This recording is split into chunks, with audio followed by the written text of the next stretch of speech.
ঘি তোমরা কারা কারা বাড়িতে বানাও?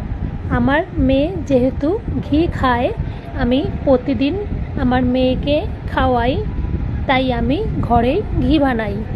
প্রথমে দুধের সরটাকে এই যে নিয়ে নিয়েছি। এবার মিক্সিং জারে সরটাকে ভালো করে মিক্সিং করে নেব। ভালো করে মিক্সিং করার ফলে এই যে জল আর এই সরের যে মালাইটা আলাদা হয়ে যাবে। এবার এই মালাইটাকে এরকম জলটাকে চেপে চেপে তুলে রাখতে হবে।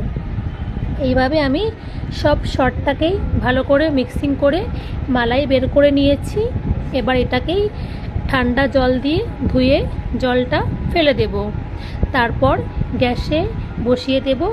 কিছুক্ষণ ফুটিয়ে নিলেই তৈরি হয়ে যাবে ঘি।